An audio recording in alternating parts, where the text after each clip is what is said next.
दोस्तों, अगरचे आपने हमारे चैनल को अभी तक सब्सक्राइब नहीं किया, सब्सक्राइब का रेड बटन क्लिक करके हमारे चैनल को सब्सक्राइब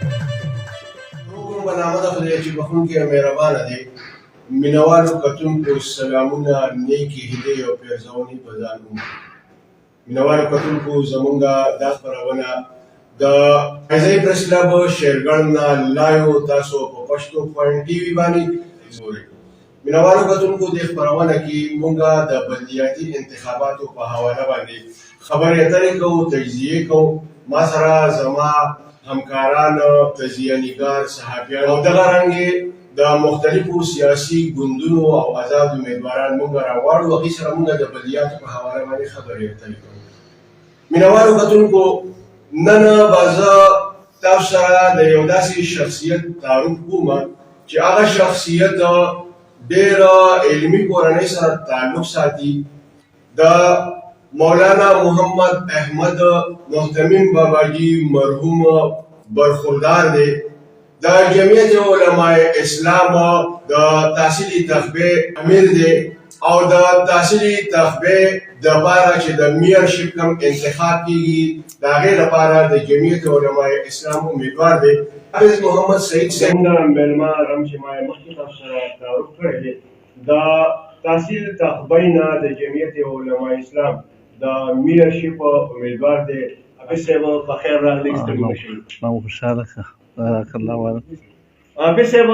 تاسو کو لګیاي کمپاین مو شروع دي څنګه کمپاین مو څنګه دي څه طرف ته روانه ده کیسه او سونه کار مو او سونه مخکې مو اراده ده نحمده ونصلي على رسوله الكريم أما بعد فأعوذ بالله من الشيطان الرجيم بسم الله الرحمن الرحيم الذين مكناهم في الأرض أقاموا الصلاة وآتوا الزكاة وأمروا بالمعروف ونهوا عن المنكر ولله عاقبة الأمور صدق الله العظيم طول قوم تا اول سلام پیش کوم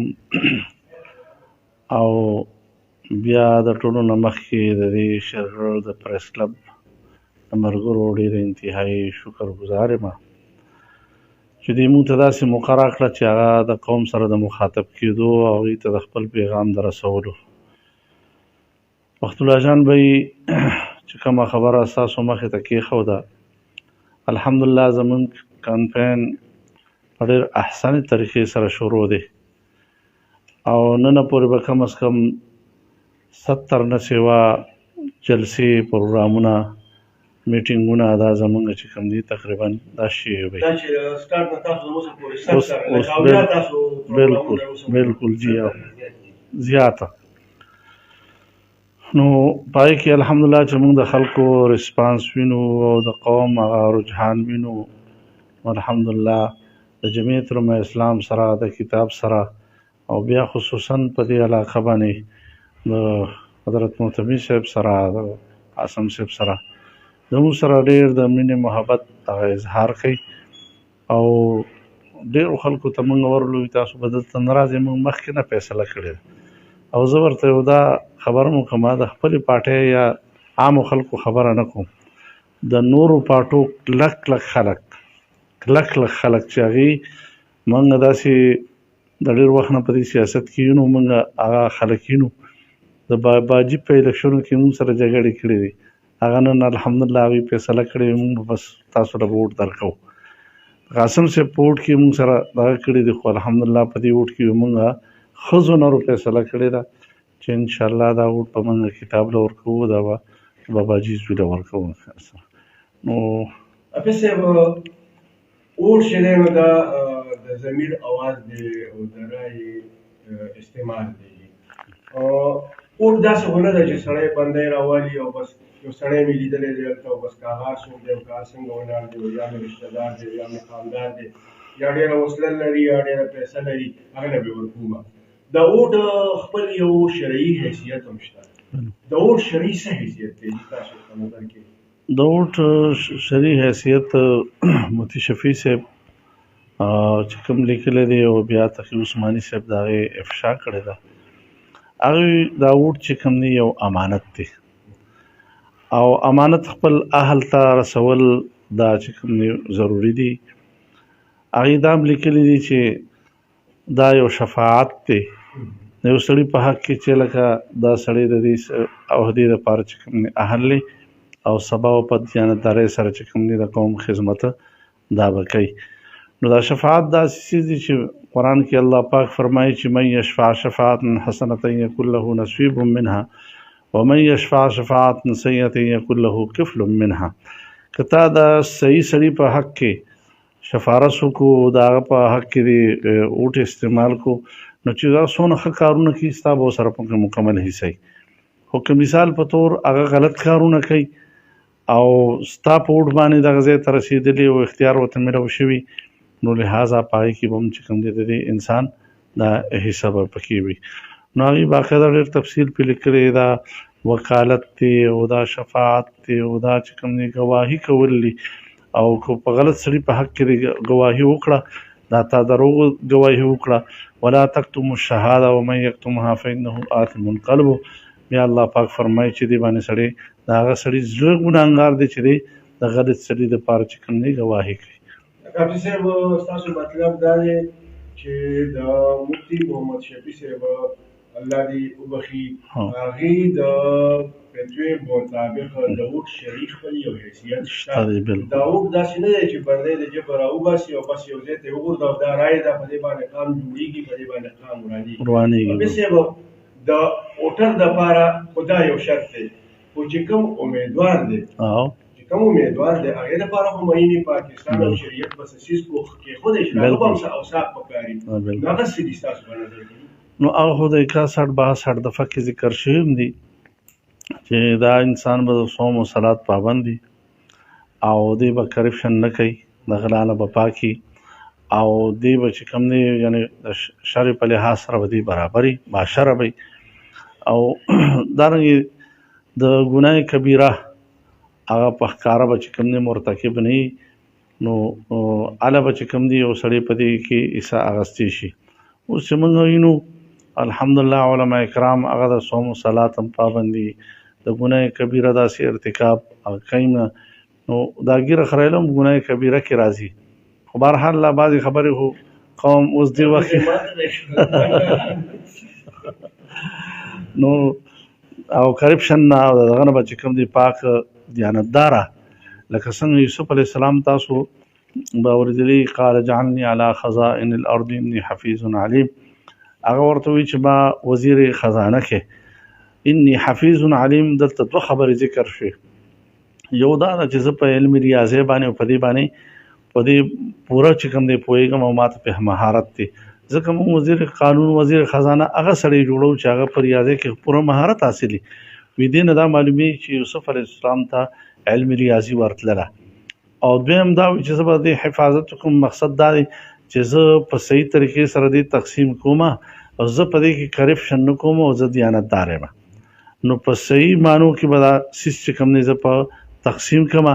نو لحاظه موږ چې څونه امیدواران دلته لاندې مدرول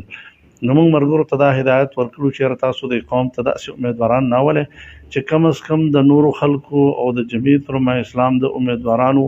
دا خلک فرق محسوس کړي د دیانتدارۍ په حوالې سره چېرې دوی زموږ دونه دیانتدار خلک چې کوم دی قوم ته ورکړي چې سبا زموږ په مرکز کې په صوبه کې قومي سطح باندې غټه سطح باندې زموږ دا پشتي جوړه شي او دا خلک د تقویت د جماعت لپاره ذریعه جوړه شي نو دیانتدار خلک چې کوم دی میدان ته راولي. تاسو خبره وکړه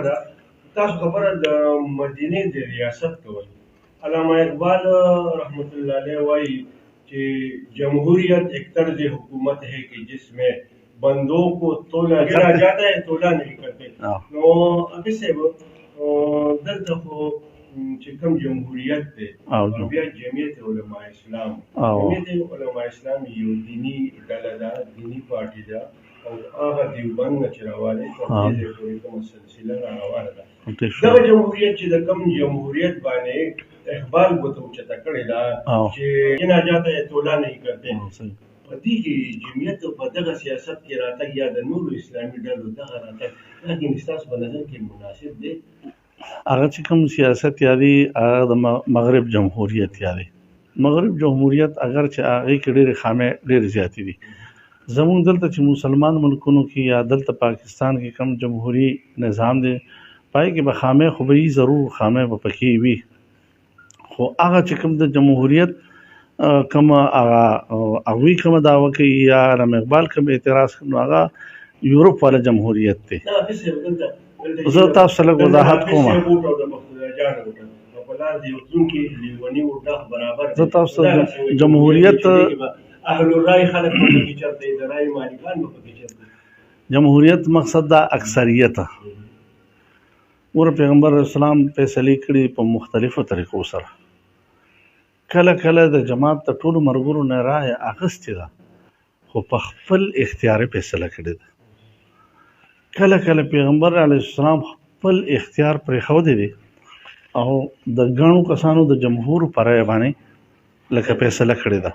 لکه تاسو وګورئ چې جنگ احد کې پیغمبر علیه السلام رای دا وه چېرې موږ دلته په دې مدینه منوره کې پاتې شو او د کافرانو سره وجنګېږو. بیا چې کوم کبار صحابه او تجربه کار صحابه او مشرانو یا په جنگي نظام باندې پوهه خلک وو هغه ټولو صحابو رای دا و چېرې موږ مدینه منوره کې دلته یو او زړو چې کوم زاړه خلک وو او جنگجو خلک وو هغوی ورته وي چې موږ کله مدینه منوره کې جنګ کړی ګوره موږ هغه بیللی نه دی موږ هغې ته شکست ورکړی دی. خو چې کوم نوجوانان صحابه کرام وو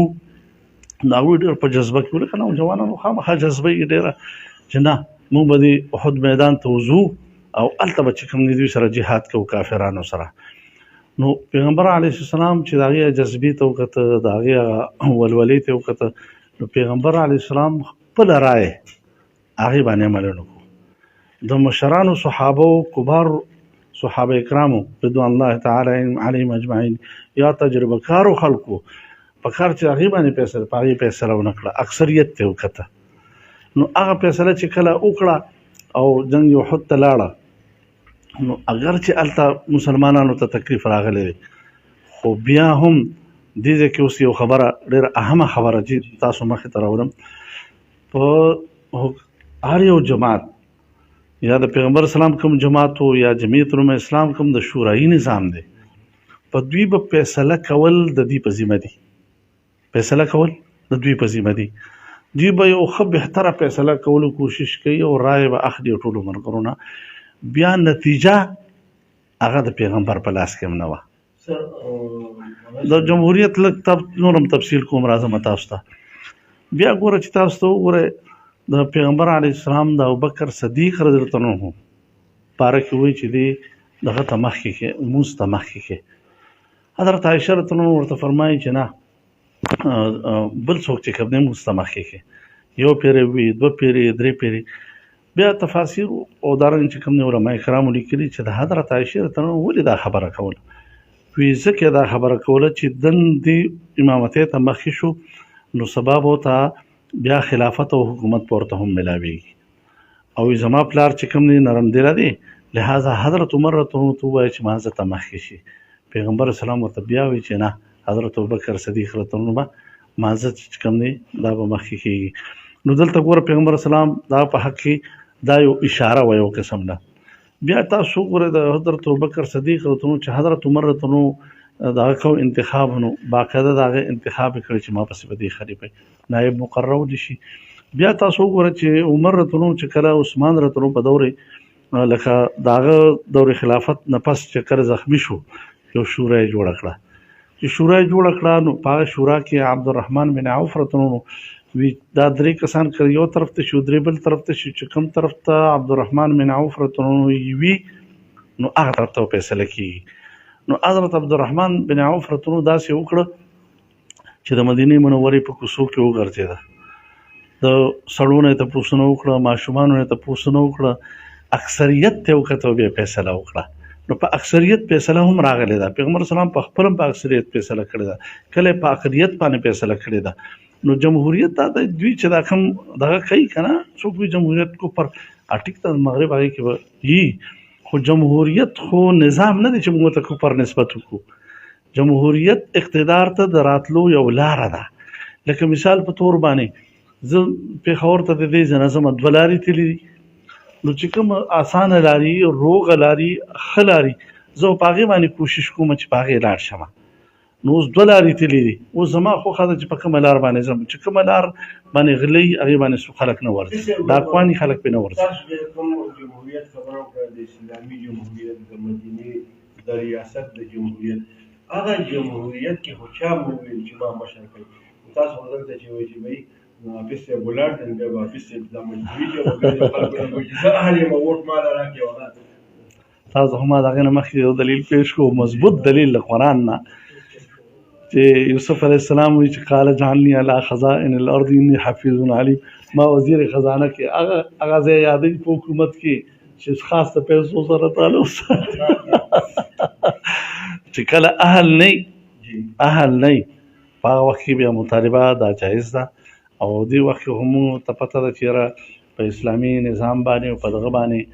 دا خلک چې کوم دي زمونږ دا سیاست داسې مغرب طرف ته راکاږي او هغه طرف ته چې ټول د دروغو نه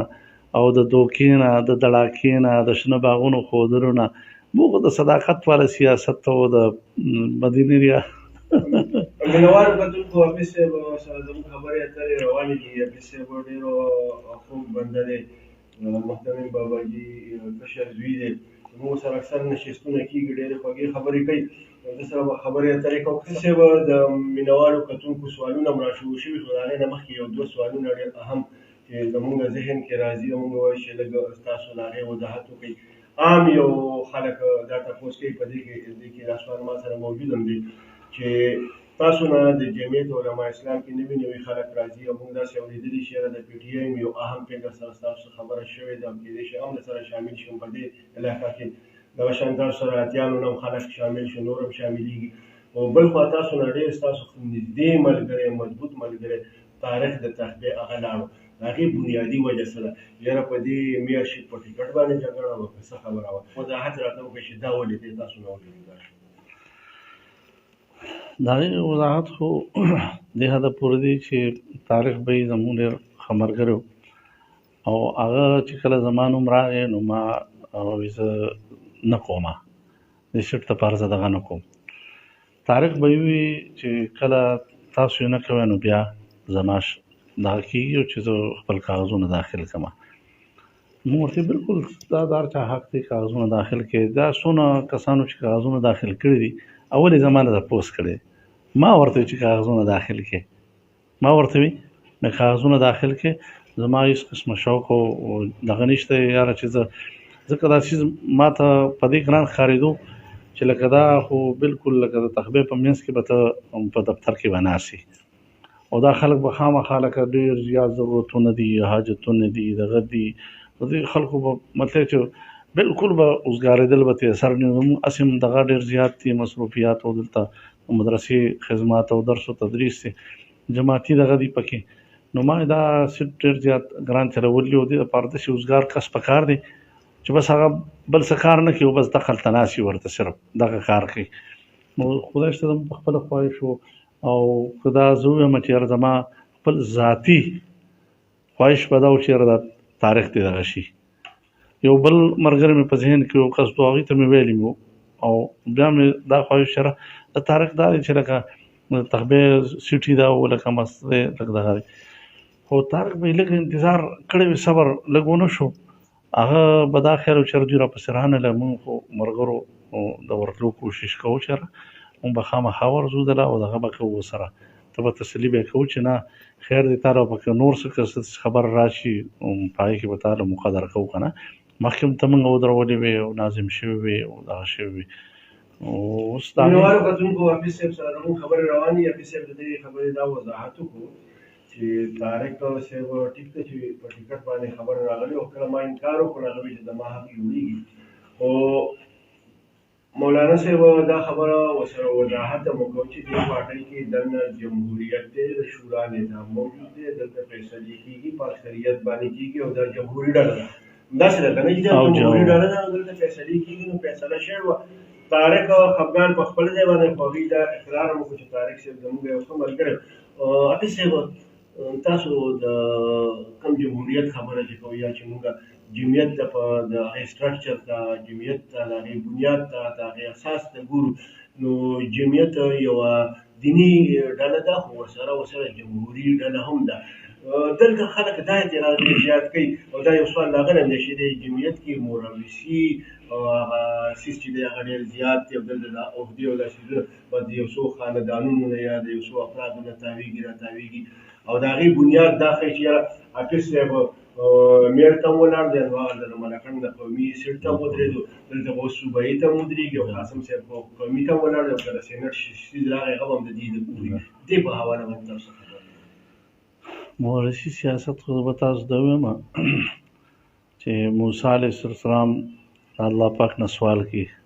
رب اشرح لي صدري ويسر لي امري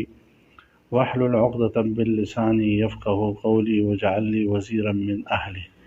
15 سوالونه کړي، اخري سوال زه تاسو ته صرف د وضاحت کوم. تاسو چې څنګه وي زما دا رور وي زما سره یو وزیر پکار دی، یو معاون کوونکی پکار دی او بیا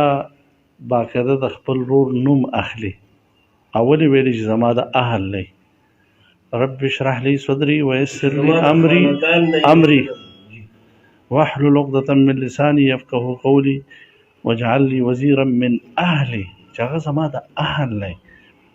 واجعل لي وزيرا من اهلي هارون، باقاعده بیا د خپل رور نوم اخلي چې دا زما سره خدای پاک دله پیغمبري ورکړه او زما سره چې کوم دی دا ملګری کا. بیا مفتي شفیع صاحب په هغې کې ډېر تفصیل لیکلی، اوس تفصیل موقع نشته دی. یاره دا خپل او پردي کې فرق به څه وي؟ که دغه صورت وي چې خپل نه اهلي او پردي اهلي، نو دې وخت کې خپل سړی اخیستل دا ناجایز دی. بیا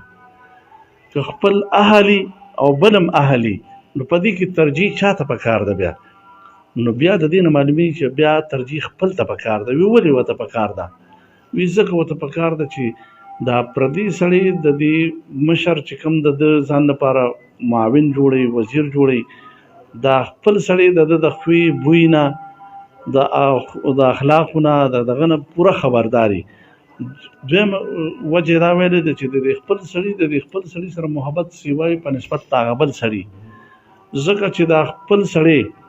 مثال په طور باندې دی په دې خپل سړي خفه کېږي. که د عزت مسله راشي نو پردی سړی به د خپل عزت باندې خفه کېږي، د بل په عزت خو نه راکېږي. خپل سړی به خپل عزت پرېږدي نو خپل مشر عزت به اخلي. لکه تاسو ته یو مثال وایم، وی یو سړی وي کوي نه به خلکو یو کلي اوبه وړلې، داسې مثال غونته دی که نه چې دا پوهې دپاره اوبه بیا وړلې، نو په کوي کې چې چا وي چې لکه بلا ده پکې، وي چې بلا ده پکې، نو دوی به ورته خلک به ورته نه راتلل، وی لکه دا بلا به څوک روباسي؟ یو تکړه او نوجوان کس و، هغه وایي زه به یې روباسمه، خو په هغه ورځ به یې روباسم چې په کومه ورځ باندې زما رور موجود وي، په هغه ورځ به یې روباسمه. هغوی ورته وایي چې دا مونږ یو که نه؟ وی نه که نه، تاسو ټول به یې، خو چې زما رور نه نو زه نشم کوزېدی کوي ته به کوزېږم، خو چې په کومه ورځ باندې زما رور وي. بهرحال چې کله دې کوي ته کوز شو او هغوی کرکړې، پخوا خو دا کرکړې نیولې وو کوزۍ او دې تړلې دی په پړو باندې و، بیا ورسره یو څه پړې موله ورکړې دي. هلته چې دې دننه کوز شوي هغه بلی په پړي باندې کلکه تړلې ده او په دې پړي پسې دا کړې ده او دې پسې دا شوي دي، ورته وایي چې بره راکاږې دا پړې، چې پړې بره راکاږو چې خلکو بلا ولیده به ټولو خلکو منډې کړې. اوس د هغه صرف هغه رور چې کوم دی ولاړ دی هغه کرکړې راټینګ کړی دی. نو که دا رور یې نه وي نو دا سړی کار کو د رور په وجه باندې هغه چې کوم دی بچ شو، بل سړی په خپل دغه به خامخا خفه کېږي. هغه صاحب یو ملګری تپوس کوي چې تاسو خو دې لکه او مورثي سیاست په جمعیت کې نشته جي، د کارکردګۍ په بنیاد باندې دی. په کار دا و که زما خپل خواهش وي یا دې سیټ ته یا بل سیټ ته یا یعنې 35 کې به زه دوباره ولاړ وي، خو دا زموږ ذاتي خواهش. ګوره باباجي په زور باندې خلکو درولو، قاسم صاحب باندې جرګې شوي، نو هسې هم جرګې شوي په دې باندې دا زموږ د ملګرو د ټول تحصیل اتفاق راکړه، د یو قسم پکې مخالف یم ما دا څیز کوو نه ده سره. مینوالو کتونکو حافظ صاحب خبره تاسو واورېده، حافظ صاحب وایي چې مونږ خو د درس و تدریس یو داسې شعبه ده د دین چې په هغې کې هغوی مسؤل دي او د هغې سره نو ټایم نشته، نو هغې په الیکشنو کې په دې څیزونو کې شوق نه لري، خو یو جماعت دی چې هغه دې وطن کې د دې وطن د خلکو اصلاح کول، د هغې نظام ټیک کول د هغې مقصد دی. په دغه بنیاد باندې جمعیت علما اسلام یو ملګیر اسلامي او د علماو تحریک دی. په دغه تحریک کې چې کله فیصله وشي بیا د هغې نه انکار کېدی نه شي. نو په دې بنیاد حافظ صاحب یو ملګری تپوس کوي چې تاسو ګوره دې وطن کې فوجي ګراني ده او بد حال دی، خلک انتهایي تنګ دي. د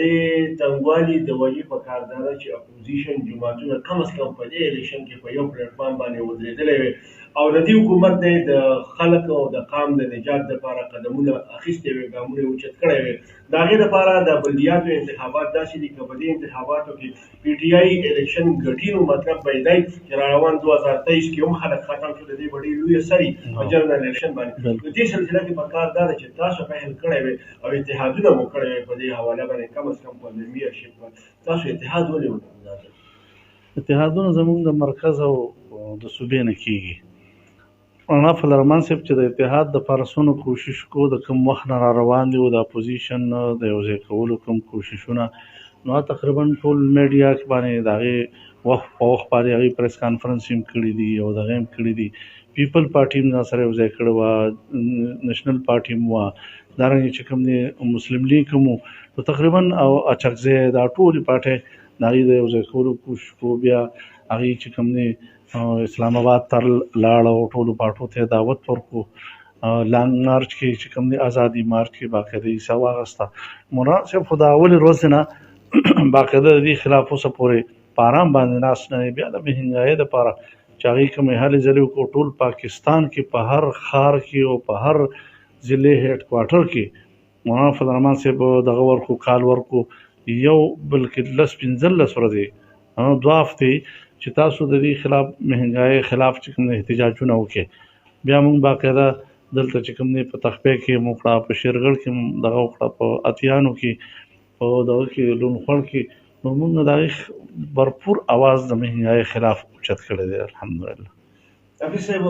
تاسو د میر الیکشن ته ولاړې، میر ډېر اهم او ډېر سیټ دی د دې تحصیل، پوره تحصیل مشري به کوي، د دې تحصیل د دنیا مسلې دي، د هغې د حل لپاره به اواز اوچتوي. حافظ صاحب ستاسو په ذهن کې څه داسې منصوبې دي چې زموږ مینوال کتونکي او ستاسو وکران هغه واوري چې تاسو به د دې تحصیل د ترقۍ لپاره ګورئ چې دلته نکاح صاحب مسلې دي په پوره تحصیل کې، په دې تحصیل کې دي په مختلفو سرکاري ادارو کې د کرپشن او د رشوت خبرې دي. په دې وطن کې تاسو به ګورئ چې د رنټ چې کومې مسلې دي په هغې کې د دنیا ګپلې دي، دغه رنګې په پولیس کې، دغه شانتې په ایډوکیشن کې، په هیلث کې د دنیا مسلې. خو د دې سره سره د دې خلکو چې لوی لوی ستونزې دي او مسلې دي هغه د روزګار مسله ده. لکه تاسو به ګورئ چې په پوره تحصیل کې خلک د سړکونو په غاړه باندې لګیا دي او هغوی تجاوزات جوړ کړل. دا د هغوی مجبوري ده چې هغوی مزدوري وکړي، ځان له خپلو بچو د رزق وګړي. د دې څیزونو په حواله باندې او نور ستاسو په ذهن کې څه داسې منصوبې دي چې د دې تحصیل هغه تاسو نو خلک دا توقع لري چې تاسو راځئ بیا به د تحصیل تقدیر بدلوئ. خلکو پر تبدیلۍ خبرې کړې وي، خو دغه تبدیلي خو تاسو سره تړلې ده چې د دې تحصیل کې به تبدیلي تاسو راوړئ. دا په ذهن کې مو څه دي داسې؟ یو کس خو هېڅ تبدیلي نشي راوستلی، او دا پوره نظام چې برابر شي او صحیح شي، انشاءالله هغې سره پوره تبدیلي راتلی شي چې د ټولو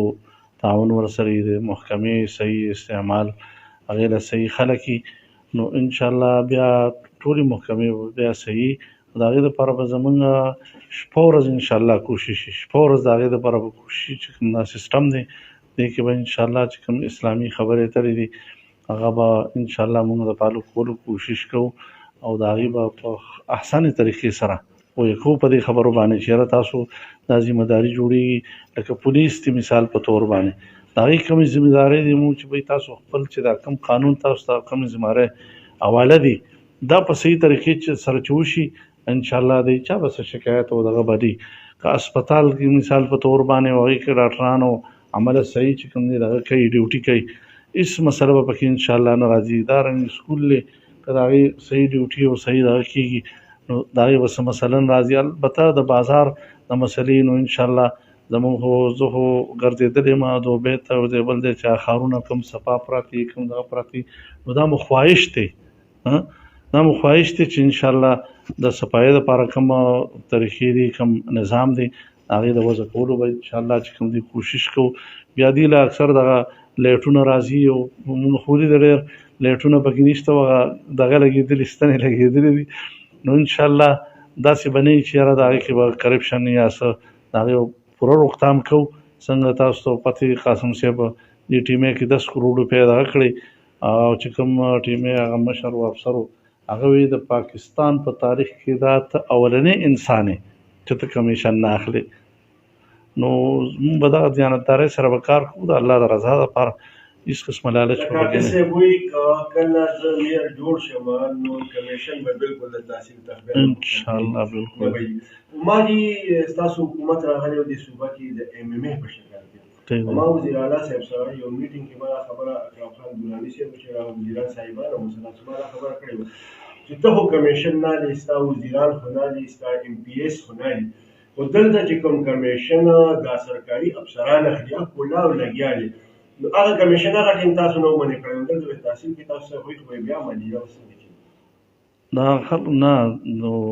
چې کوم اختیار دی لکه تاسو وکتل چې یو وزیر غلط طریقه اختیاروله او د حاجیانو نه پیسې دا کولې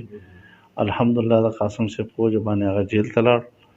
په هغه محکمه کې تاسو څوک حاجیان بیا تلي اوس نشم ویلی په هغه ورځو کې چې سرکاري حج باندې به څوک لاړه نو باقاعده د هغې دپاره دومره به خوشحاله راتلل یاره وي زموږ په هر یو قدم باندې رهنمایي کوي کسان باقاعده ولاړي رهنمایي کوي داسې لاړ شه داسې مه ځه بیا په کمرو کې چې کوم د هغې ته کوم سهولتونه او کوم د هغې ورکړي هغه صرف او صرف د قاسم صاحب په وجه باندې و. بیا تاسو وکتل چې زموږ په هغه وخت کې غالبا چې هغه چې کوم سفیر و چې هغه څوک و عثمان نوم یې شیر علي صاحب څوک و نو هغه ازاده خبره به یې کوله نو په جدي په ایرپورټ باندې ته دغه والا تپوس کوو چېرې دا محکمه کې د دونه کرپشن نه والې دا به ښه شي هغه وایي چې د مولانا قاسم صاحب په شان کسان نو بیا بالکل دا ټیک کولی شم نو دا زموږ دپاره ډېره د فخر خبره ده خوشحالۍ خبره ده چې دغه جانتدارۍ سره به کار کوو زموږ چې څونه وس کېږي انشاءالله زموږ د ملګري دي کتونکي دي نصیر خان دی کریم الله دی محمد شریف صاحب دی توصیف دی ایاز ګل دی عظیم احمد دی رفیع الله دی نصیر دی سیف الله قاسمي دی پروګرام ګوري سلامونه مو وایي او وعلیکم السلام وعلیکم السلام حافظ صاحب دلته خو جمعیت علما اسلام میر شاه په حافظ صاحب ودرولې مختلفو ځایونو کې خپل نمایندګان ودرولي خو دغه رنګې په جنرال سولر لپاره یا په نور چې څونه دي هغې لپاره خپل نمایندګان ودرولي دي تاسو به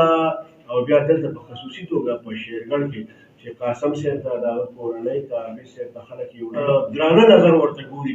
حافظ صاحب به د خپلو جنرال کونسلرانو یا د یوت یا د کیسان د هغې لپاره غواړي که نه ابو چې دا ټول خلک ما ته برابر دی زه به نه غواړم لایحې عمل وي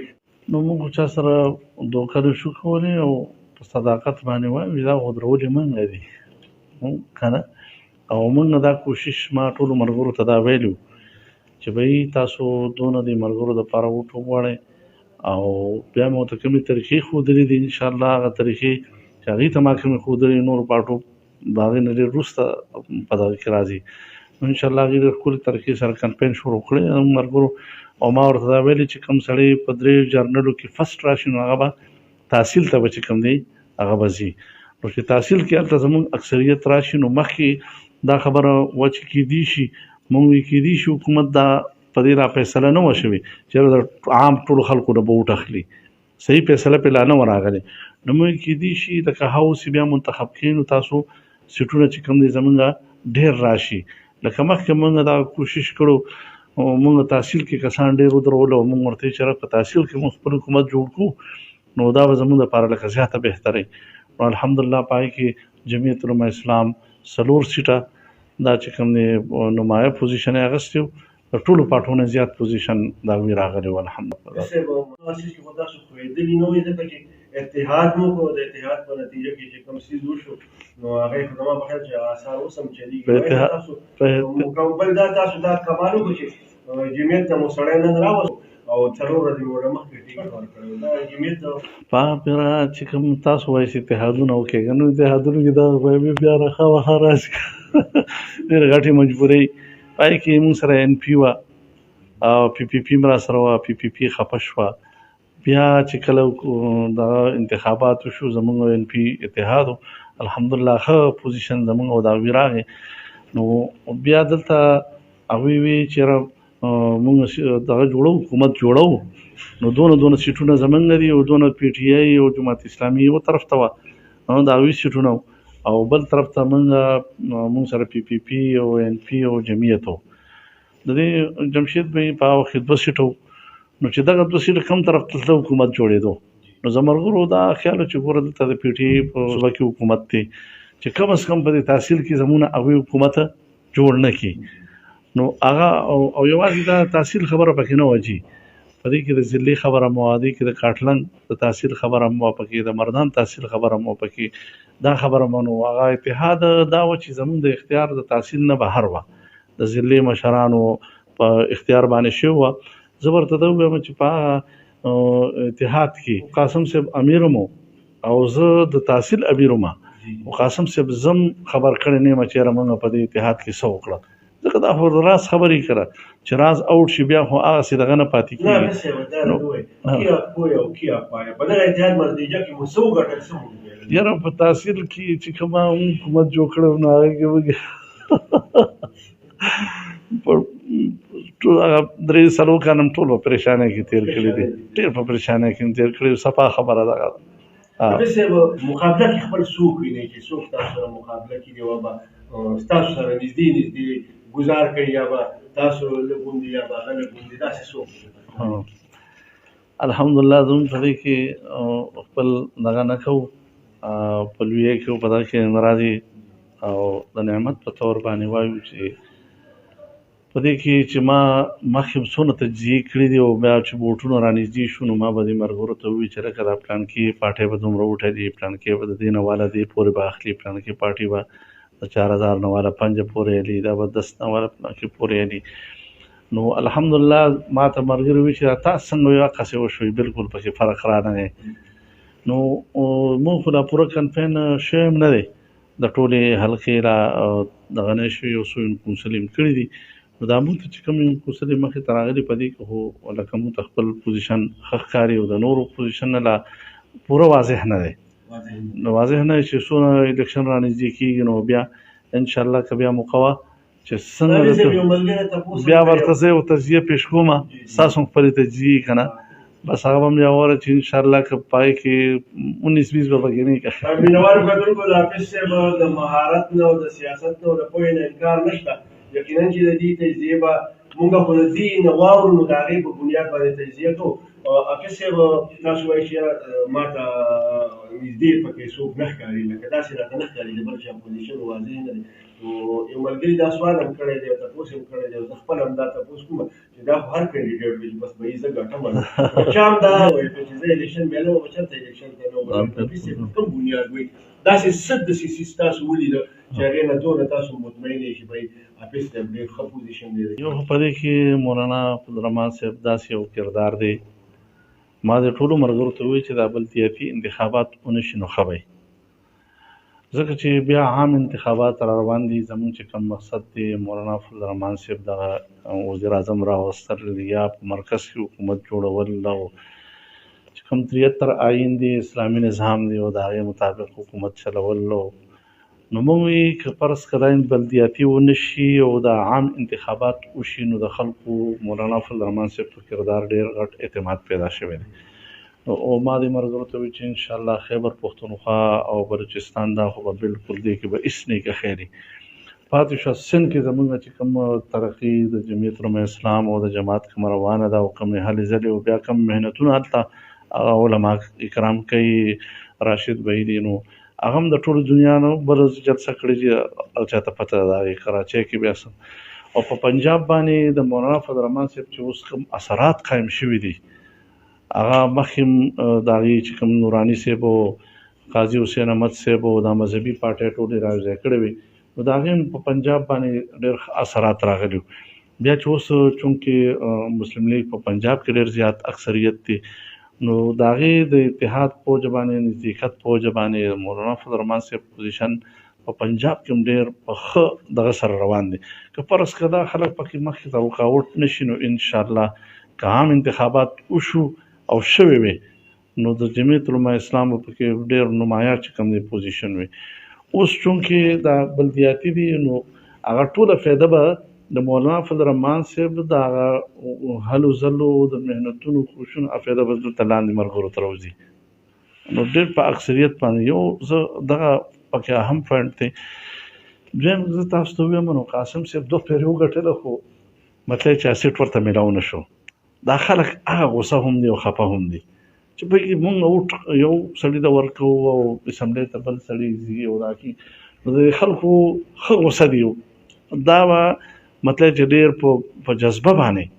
انشاءالله دا به ټول یک طرفه الیکشن وي. بس زه به دونه ووایم. حافظ صاحب زموږ پروګرام ټایم ختم شوی دی. اخري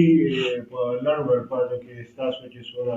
زموږ کتونکي دي او ستاسو وکران دي، هغوی ته څه پیغام ورکوي او د الیکشن په حواله څه وایي چې الیکشن څنګه وکړي؟ جنګ جګړې او دا یو بل ته کنځل دي او سټیجونو دا استعمال چې کوم روایت جوړ شوی ده، په دې حواله باندې په لنډ ورپاتو کې خپل پیغام ورکړي. بس زه دا پیغام مرحوم چې کوم زموږ باباجي د قوم ته کوم پیغام ورکوو چې ما پسې به خلک کنځل هم کوي، ما پسې به خلک بدرد هم وایي، ما باندې به اعتراض هم کوي او څوک به وایي چې د دارالعلوم پیسې استعمال کوي، څوک به څه وایي څوک به څه وایي، خو بهرحال وي زما د طرفه ما اوس نه ټول معاف کړي دي. او تر دې پورې دا خبره کول چې د دارالعلوم کې زموږ چې زه تعویض چارې لیکم، نو هغه کاغذ ما د دارالعلوم په پیسو باندې نه دی، هغسې زما خپل کاغذ زه استعمالوم. باباجي به هلته د دارالعلوم روټۍ نه خوړه، چای به یې نه څښله او تنخواه به یې نه اخیسته. بهرحال لکه هېڅ قسمه دغه به یې نه کړو. نو زموږ هم هغه پیغام دی قوم ته چې بهی مونږ پسې څوک هر څه وایي، مونږ معاف کړي ده، مخکې نه هم معاف کړي دي. چا پسې مونږ ملګرو ته وایو، سوشل میډیا او ملګري ما ټول راجمع کړو چې بهی د چا خلاف دغه به نه کوئ. طالبانو ته مو ووایو ټولو ته چې بهی د هېچا خلاف به کوئ نه، البته نظریې باندې رد کول دا خو زموږ مقصد دی چې د خلکو غلطه نظریه هغې باندې مونږ رد وکړو، خو په دلیل سره او صحیح نظریه، صحیح عقیده او صحیح اسلامي حکومت قوم ته واضح کړو چې په دې کې ستاسو فایدې دي. په نور یو نظام کې ستاسو فایده نشته سوا د اسلامي نظام نه، چې د عمر بن عبدالعزیز رحمت الله علیه په دور خلافت کې دونه خلک مالدار شوي چې یو سړي به زکات ګرځو چې څوک د زکات اخیستونکي نه و، وي زه مالدار یم، هر چا به ورته زه مالدار یم. موږ هم دقه وایو چې په دلته داسې نظام چې کوم دی قایم شي په دې ملک کې چې هغه دا ټول خلک هغې معیشت مضبوط شي. نو معیشت زموږ په ښکته روان دی. او زه اکثر د کسانو ته وایم چې الله پاک فرمایي چې الذین مکناهم فی الارض اقاموا الصلاة وآتوا الزکاة وامروا بالمعروف ونهوا عن المنکر ولله عاقبة الامور. الله پاک په دې وایي چې تاسو له موږ حکومت درکو، نظام صلات قایم کړي، نظام زکات قایم کړي، د امر بالمعروف و نهي عن المنکر دپاره تنظیم وکړي. نو زه دې ملګرو ته وایم که د حکومت صرف د زکات په دې یوه دفعه باندې په دې باندې عمل وکړو، نو په دې پاکستان کې به هېڅوک غریب نه وي پاتې شوی. که فرض که په دې سره غربت نه ختمېدی، الله پاک به د زکات نه علاوه نور هم څه فرض کړی، خو نور یې نه دی فرض کړی، زکات یې فرض کړی دی. نو چې دا زکات د مالدارو نه واخیستی شي، او دا چونکې الله پاک فرمایي چې الذین مکناهم فی الارض، د دې نه دا معلومه چې دا د حکومت او د سټیټ ذمه داري ده چې دوی د دې مالدارو نه زکات واخلي او په دې غریبانانو تقسیم کړي. هېڅوک به انشاءالله چې کوم دی غریب په بیا نه پاتې کېږي. نو موږ چې دغه سیسټم موږ غواړو، دا زموږ پیغام دی. مینوالو کتونکو زموږ د پروګرام وخت سر ته ورسېدو. زه د خپل ډېر قدرمن مشر، معزز او محترم مشر دی حافظ محمد سعید صاحب، ستاسو ډېره زیاته مهرباني چې تاسو موږ له ټایم راکړو زموږ د پروګرام ته راغلئ. زه ستاسو ډېر زیاته شکریه ادا کوم، ډېر زیات مشکور یم. مینوالو کتونکو تاسو حافظ صاحب واورېدل، موږ د هر چا نمایندګي کوو، دلته نه چې کوم اواز اوچتو هغه اواز په دې بنیاد باندې چې د هر سړي دننه چې کوم ویژن، فکر، کوم جذبه د سیاست کم طرز دی او کم انداز دی هغه تاسو ته در ورسي. خپل پیغام او خپل ویژن در ورسو که تاسو ته دا مناسب ښکاري، تاسو ته دا ټیک ښکاري چې حافظ صاحب ټیک خبره کړې، د حافظ صاحب او د حافظ صاحب ډله هغه صحیح کار کوي، نو بیا پکار دا ده چې تاسو د حافظ صاحب سره ملګرتیا وکړئ. یو ځل بیا خپل هغه ټول کتونکي او حافظ صاحب ما سره ناست دی، د حافظ صاحب په وساطت باندې ټولو ملګرو ته چې کوم زموږ دا پروګرام ګوري، کوم د حافظ صاحب ورکران دي او په خصوصي توګه باندې چې کوم د جمعیت ملګري دي او د حافظ صاحب مینوال دي، زموږ مینوال دي، د دې شاګردان دي، هغوی زموږ دا خپرونه ګوري، نو زموږ دا پیج فیسبوک باندې پښتو پوینټ ټي وي دا لایک کوي او دا زموږ کومه ویډیو چې حافظ صاحب وشوه دا زیاته نه زیاته شیر کوي چې ډېرو خلکو ته ورسي. د سره سره به زه د حافظ صاحب په وساطت باندې او د هغوی په ژبه باندې زه خبره کوم، حافظ صاحب به راسره په دې باندې اتفاق کوي چې هغه ملګري چې کوم ملګري زموږ دا خپرونه ګوري، نور خپرونې ګوري، هغوی ته به دا درخواست کوم چې په یوټیوب باندې پښتو پوینټ ټي وي زموږ ټي وي دی هغه سبسکرایب کړئ او ټلی هغه بټن هم ورسره ووایي چې زموږ دا ویډیو او نورې ویډیوګانې تاسو ته دررسي. دا شانې درانه خواږه خلک، پښتانه خلک، عالمان خلک او زموږ د کیمرې په شا باندې زموږ کیمرامین عبدالقدیر خان مامون، زموږ د پریس کلب صدر جمیل الرحمن اجمل، زموږ ملګری صحافي عبدالله خان، زموږ ملګری دی عبدالرشید محمد، زموږ ملګری صحافي دی ښایسته رحمان، زموږ ملګری صحافي دی لمګیر نیازي دی، هغوی دلته موجود دي. د کیمرې په شا باندې د هغوی کاوش دی. دا پروګرام موږ په یوازې نه شو چلولی، ټول ملګري چې رایولی شو دا پروګرام چلو. دا زموږ یو ورکوټی غوندې کاوش دی. سره خپل کوربه وخت الله جان حضرت ته اجازت ورکړئ. د خپل ځان خیال ساتئ، ښاد او آباد اوسئ. د لوی الله په امان. दोस्तों, अगरचे आपने हमारे चैनल को अभी तक सब्सक्राइब नहीं किया, सब्सक्राइब का रेड बटन क्लिक करके हमारे चैनल को सब्सक्राइब